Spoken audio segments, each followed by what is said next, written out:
All right, we're back at Kirk's house. We're gonna drop Wei Feng off, and then we're gonna go in the van. Wei Feng was added to our little ride around the island.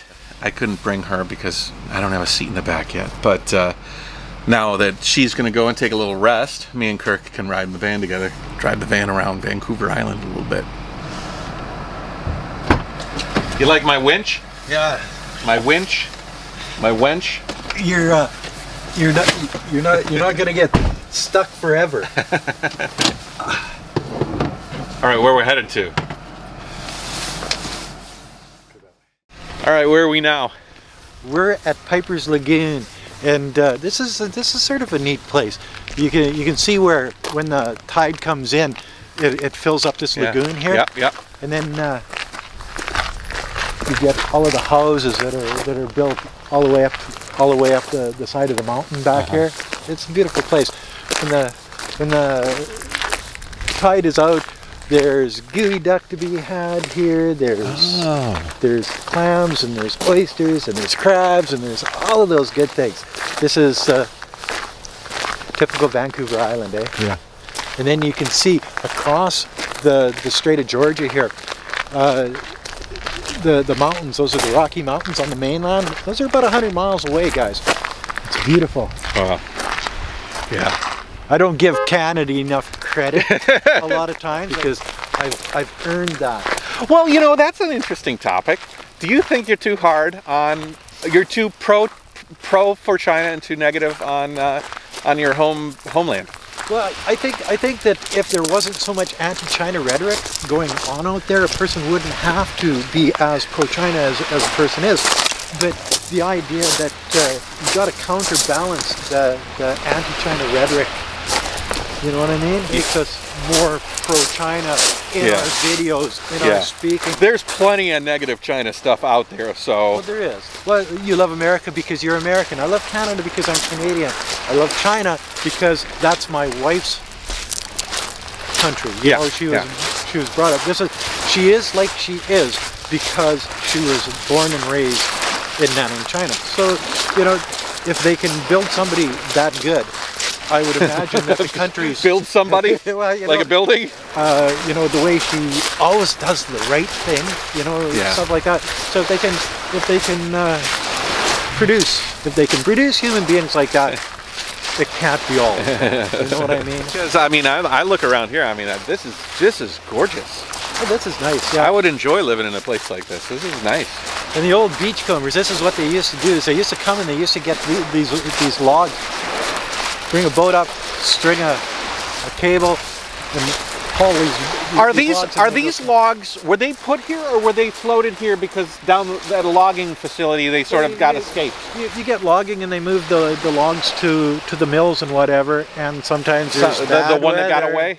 There's bad weather and kaboom, and they end up on... Because these are trimmed. Some of these like have been here for hundreds of years. Yeah, some of these up here at the top have been here for a while, but... And then you get the cedar. The ones that turn gray, those are cedar. They could have been here for 1,000 years. They just don't rot. You know what I mean? Yeah. This is everywhere. Yeah. Along the coast of Vancouver Island. Just think if you had a little cabin here, listening to the waves. Yeah. You know. Oh yeah. That would be barbecuing. Nice. Yeah. A couple of lawn chairs, a big cooler with lots of beers. Hey, some cheesies. Hey. Well, you know, with the van, Doritos. I could find a place, pull up to an area, open up all my windows, open up the back doors, and drink beer. Yeah. I'll have a cooler and a power supply. That'd be nice. Yeah. I can't wait for that. Open up, cup of coffee, listen to this. But I like my coffee, man. I like my coffee. I'll have a cup of coffee in the morning every once in a while, but I'm not a big coffee drinker. Screws with your stomach. Hey, coffee's acidic. Like Jewish? Acidic? Yeah, exactly. This sand is not like red sand or like a tan sand. This is like a black, like a volcanic. Is this all volcanic, or is this like? No idea.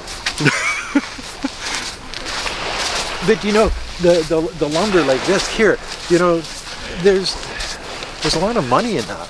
I wonder if you can. I was thinking that too. A lot of this aged wood that's like, it's been sitting here for a while. I mean, I gotta imagine you could be able to cut this stuff up and. Well, that's just it. And like logs like this, they could probably be just a couple $100 each. Yeah, but you got to get it off the beach. With your van, you just put it on the top of your van. Ooh, this stuff's Seaweed. seaweed. It's stinky. We were talking in the car on the way here. Do you think that America and the West is a little bit boring compared to Asia? I'm bored out of my gourd, man. Life is really easy here. You can only hug so many trees. You can only go kayaking so much. You can, you know, I think the problem is that it's too comfortable here. Comfortable. I've always said Canada's too comfortable. When I live in China, it's like living at the cabin at the lake. It's not as comfortable, but it's more exciting. So you think Asia's not very comfortable? Not as comfortable Why? as here. How? It's in what way, you know? It might be comfortable for the rich people, but for us in our place on Hojilu, we have a squat toilet. Yeah. We have no oven, so you can't just put a roast chicken in the oven or a roast beef, pizza. Yeah. You know, it's, the conveniences aren't as easily you can available. go to the store and you can buy macaroni and cheese. You can. I don't know how we got turned around here. Yeah, where are we going here? We're going the wrong direction. This is a beautiful bay, though. Look at this place. I'm gonna take a picture. It's so funny. This is a Piper Lagoon, and every time there's a low tide, it empties out. High tide, it fills up.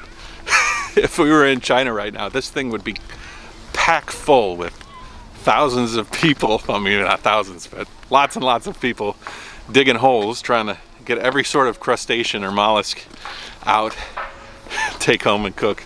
Out here is nothing, you know. It's just sort of a different way of thinking.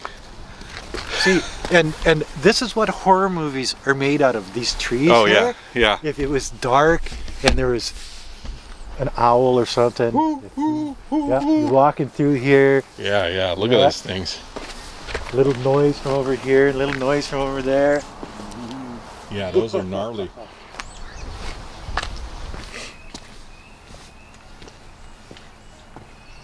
Hey, we found your house, Kirk. This is about all a person can afford on Vancouver Island now, because it's just too darn expensive. A one-bedroom apartment in an older apartment complex, well, like ours, $300,000, over $300,000 just for a little one-bedroom apartment. If you wanted to buy a house, well, these houses over here, well over $1 million each. It's a lot of people being priced out. So this is where room with a view. This is where places like this come in handy. They've got a roof, but it leaks. It's okay. I'm sitting in the guest room right now. But oops. Oh, hold on. Is that insured? The homeowner's insurance going to take care of that? CMHC. You just broke the roof. Look at this tree branch. This thing is the whole way. It's just weathered, I think. Eh? Yeah, but not just weathered. I mean, like this. The life of this tree. I mean, the bark was twisted. It must have been on some sort of a windy outcropping or something, where it was constantly being battered and twisted. Well, it's cedar. You can tell by the gray, eh? These things, it takes a long time for them to decay. That's why you get cedar shakes and cedar fences. They turn gray, but they just don't rot.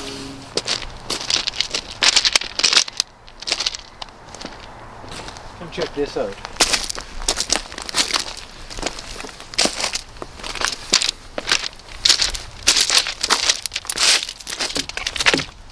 Yeah, that's clean. Good, solid.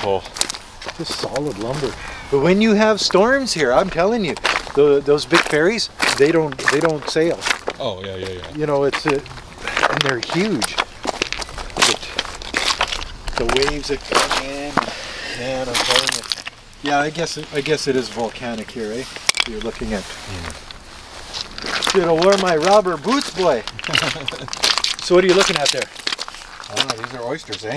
That's a real oyster, right? That's just waiting for That's a live oyster. That's a live one, waiting for the tide to give them something but you to see, breathe in. that's not just a live oyster. This is a live oyster.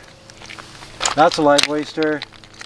Here's oh, that's a dead oyster. Dude, in China, all of these oysters would be gone. Well, but they would be gone. Even this, they would be making soup with this.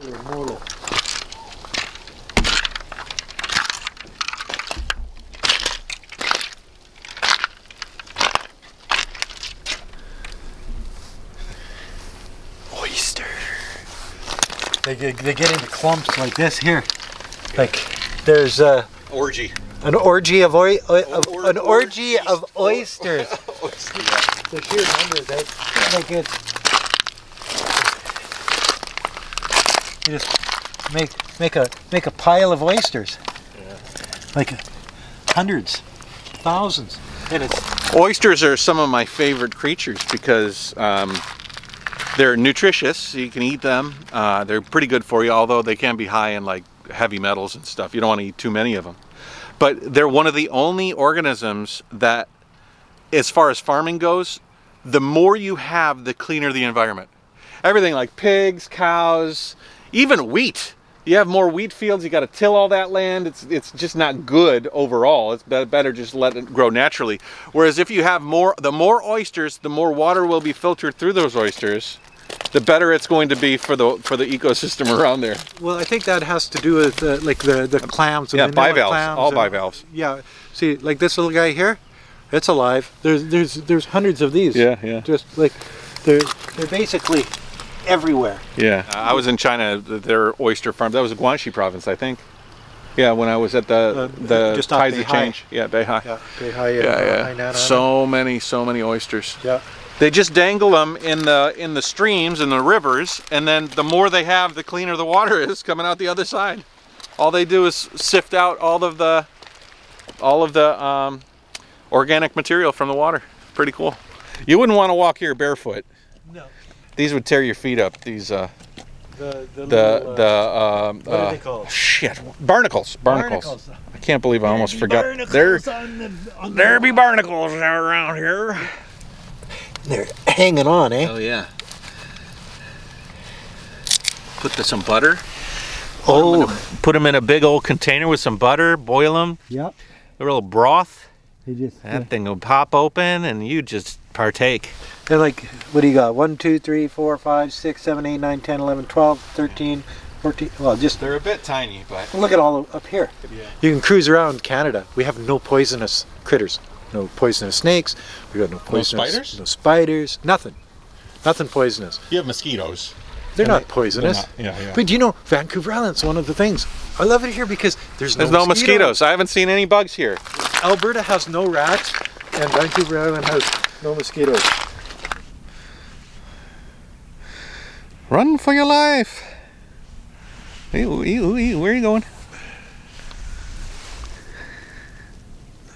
There's a ton of... Think about all the life that's under our feet as we walk through here. Yeah. Crazy amounts of life. Every single rock, every single... Oh, watch out! One thing I notice here also is the lack of garbage. I mean... Canadians are clean that way. Yeah. I mean, even America and China. China's really bad at that. Yeah. China is really... If you guys want to hear me say something bad about China... They sure do litter quite a bit. And in the cities, you don't see it because they'll throw it, and then the sweepers come along and get it. Yeah. But in a place like, if you had this exact place in China, there'd be shit there would be so much garbage, and nobody would pick it up. Yeah, it would be disappointing. Here, you got a Canadian walking by, and there's a cigarette butt. They'll pick it up. Yeah. And they'll put it in the garbage. Yeah. They're supposed to carry it a mile. Good environmental, social responsibility stuff.